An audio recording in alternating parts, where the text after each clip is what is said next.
Bonjour à tous, aujourd'hui petite vidéo rechargement. Je m'attaque à un mythe concernant non pas le rechargement mais une munition bien spécifique aux armes de la Seconde Guerre mondiale.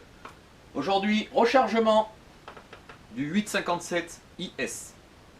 C'est parti.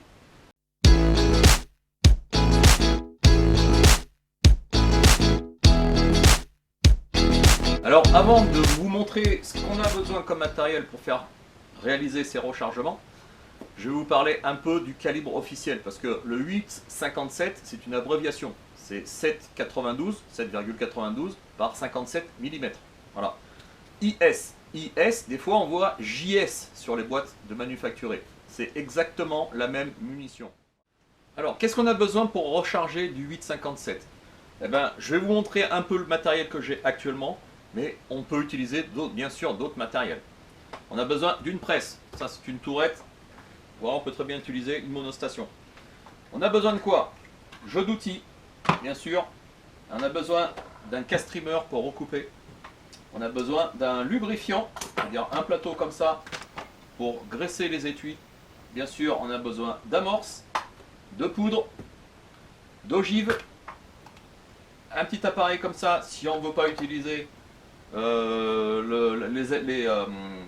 les presses pour réamorcer. On a besoin d'un pied à coulisses et bien sûr de douilles. Sans oublier les tables de rechargement, indispensables. Alors première chose à faire lorsque j'ai tiré ces munitions ou que je les ai ramassées au stand, je passe un petit coup de chiffon pour enlever vraiment les grosses impuretés et je les mets sur la feutrine avec du casse-lube par exemple de chez Liman et je viens frotter pour bien étaler la graisse sur toute la longueur de l'étui. Une fois que vous avez vos étuis qui sont graissés, maintenant passage au désamorçage. Au désamorçage, c'est pas compliqué pour régler cet outil, donc c'est celui-là avec la petite aiguille. On monte, on met le shell holder en place, on monte le bélier à fond et tout simplement hein, on vient mettre en place. Alors moi j'ai déjà une bague de préinstallation, mais il suffit dessous de venir en contact, c'est-à-dire en vissant au contact du shell holder et on rajoute un demi-tour. Voilà, on n'est pas obligé, un quart de tour supplémentaire, c'est pas mal. Moi j'ai fait un demi-tour, c'est vraiment pour pouvoir recalibrer complètement, vraiment complètement cette douille. Une fois que vous avez vos étuis qui sont désamorcés dans la presse, moi j'ai un petit appareil comme ça, de ma conception, hein. C'est pour nettoyer le puits d'amorce. Alors il y en a pas mal de personnes qui ne le font pas, moi personnellement je le fais. Il y a pas mal de saleté qui s'incrustent quand même dans le puits d'amorce et vaut mieux quand même le nettoyer. Ensuite, quand tout ça c'est prêt, vous avez nettoyage, voilà, nettoyage des étuis.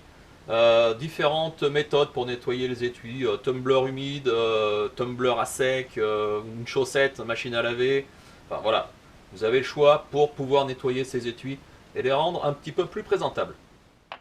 Une fois que vous avez vos douilles toutes propres, vient la taille. Alors 8,57 on pourrait supposer que c'est 57 mm, voilà, c'est la longueur de la douille, point barre. Non, non, non, il n'en est rien, puisqu'il faut les recouper. Et pour trouver la bonne dimension, ben là on a besoin d'étapes de rechargement. Donc là c'est du Vitavori, on a une longueur totale de la douille de 56,80. Exactement la même chose que par exemple sur le Gerbrand, la table française. Donc là on a besoin d'un système pour couper les étuis, les mettre à taille, à longueur. Donc on a bien sûr besoin d'un pied à coulisses hein, pour prendre nos mesures. Et puis d'un système comme ça ou autre chose, hein, voilà c'est ce que j'ai de mieux actuellement. Mais il existe d'autres systèmes et donc il suffit de mettre les étuis dedans et les remettre à taille et l'affaire est jouée. Une fois que vous avez mis à taille, là le collet est tout plat. Alors j'ai oublié de parler d'une chose, on a besoin d'une sorte de petit outil comme ça qui va permettre justement d'ébavurer l'intérieur et l'extérieur du collet pour voilà, enlever toutes les aspérités qui ont été créées justement par la coupe avec le castrimmer. Alors voilà, vos douilles sont préparées, elles sont prêtes à être réamorcées. Donc moi j'utilise un petit appareil comme ça de chez Lee, ça va plutôt bien. Donc on installe voilà, les plaquettes d'amorce, pour ceux qui n'ont jamais vu d'amorce, ça se présente sous cette forme là. Principalement, on les met dedans, dans ce petit appareil. Et puis donc il suffit de mettre la douille dedans. On vient serrer. Et voilà, c'est en place. Et on vérifie bien, je vais vous montrer ça sur la prochaine, qu'elle ne dépasse pas du tout du puits d'amorce. Alors maintenant vient l'étape de la poudre. La poudre, cette poudre, c'est de la N140. J'ai choisi de la Vitavory pour recharger l'huile 57. J'obtiens de assez bons résultats avec cette marque-là. Qu'est-ce que j'utilise comme machine? J'utilise pour l'instant une Lyman Gen 6. Avant, j'avais une doseuse, voilà, tout ce qui avait de plus basique. Je voulais avoir un petit peu plus de précision, donc j'ai opté pour cette machine qui coûte quand même un bras, hein, faut être honnête. Mais avec une balance, une doseuse ordinaire, ça fonctionne très bien. L'avantage, c'est qu'avec cette machine, vous avez à la fois la doseuse et la balance. Voilà. Si vous avez qu'une doseuse, il faut aussi acheter ou avoir une sorte de balance comme ça à fléau, indispensable si vous voulez recharger, de toute manière. Mes ogives, ce sont des PPU Partisan en 198 grains avec une gorge de sertissage. J'utilise donc une table Vitavory parce que j'ai de la poudre Vitavory. 198 grains, je n'ai pas. J'ai 200 grains. 2 grains d'écart, c'est que dalle, c'est négligeable. Donc, je vais utiliser celle-là. C'est de la Spire, 200 grains. N140, là, j'ai des tables qui démarrent à 42 grains 7. Moi, je travaille en grains. Désolé pour ceux qui travaillent en grammes. 42 grains 7, c'est le minimum. 47,5, c'est le maximum. En ayant fait l'expérience, voilà, avec un retour, voilà, le retour d'expérience justement, hein, j'utilise maintenant 45 grains pile poil. Pourquoi 45 grains? Tout simplement parce qu'en ayant fait des escaliers préalables, je me suis aperçu que j'avais le meilleur groupement avec 45 grains. Donc, on a quand même une marge assez large dans cette table de rechargement, que ce soit Vitavory, Gerbrand ou même Vectan.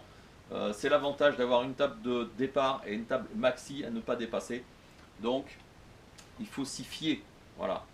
Attention quand même aux tables comme le Gerbrand ou le Malfatti, ce ne sont pas des tables officielles fabricants de poudre. Attention.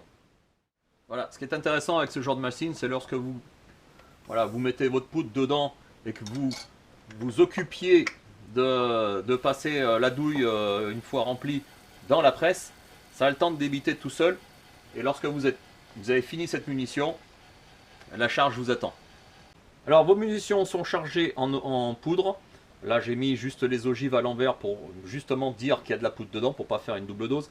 Ces ogives sont donc des PPU FMJ avec une gorge de sertissage. Je vais vous montrer un exemple très très simple, puisque une gorge de sertissage, pour le réglage, c'est encore plus simple. Shell holder en place, on vient monter à fond et on vient visser l'outil complètement jusqu'à toucher. Ici, poussoir, on le dévisse légèrement. Et il suffit donc de présenter une douille pleine, bien sûr, avec l'ogive. Et on vient jusqu'au contact. Et on vient pour que la munition, l'ogive, soit à moitié ici du collet. C'est pas tout à fait le cas ici, il faudrait que je dévisse un tout petit peu. Alors voilà, les munitions sont presque prêtes. Là, je vous ai montré un exemple le plus simple possible, avec une ogive avec une gorge de sertissage. Si vous avez d'autres ogives sans gorge de sertissage, il faut savoir une chose. La norme CIP, le maxi de la munition, c'est 82,55, c'est marqué par exemple sur le lit, ou c'est marqué sur le Gerbrand par exemple, sur les tables de rechargement. Voilà, 82,55, c'est la cote maxi à ne pas dépasser. Je ne vous parle pas du freeboard, ni quoi que ce soit, si vous n'avez jamais entendu parler de ça. Je ne vais pas vous en parler. Voilà. Moi, personnellement, je ne m'en occupe pas. Donc de toute manière, si vous avez utilisé d'autres ogives, il suffit de regarder sur les tables de rechargement et puis vous avez les cotes hors tout. Voilà. Que ce soit sur le Gerbrand, que ce soit sur le Vectan, que ce soit sur Vitavory, vous avez les munitions avec la cote totale suivant l'ogive que vous employez. C'est très très simple. Alors voilà, votre munition elle est presque prête. Il reste que le sertissage. Alors il y a deux écoles. Soit sans, soit avec. Voilà, sur une arme à verrou comme le 98K, enfin n'importe quelle arme à verrou, hein, quel que soit le calibre, on n'est pas obligé de faire un sertissage. Personnellement, j'en fais un léger, parce que sur le 8,57, ça tape quand même un petit peu, quoi.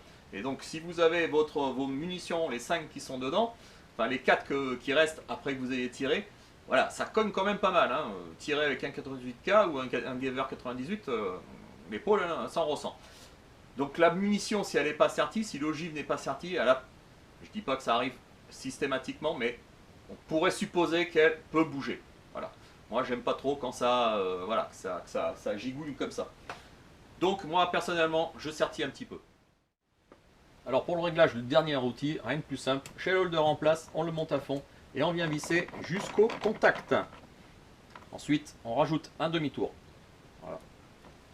Et c'est prêt.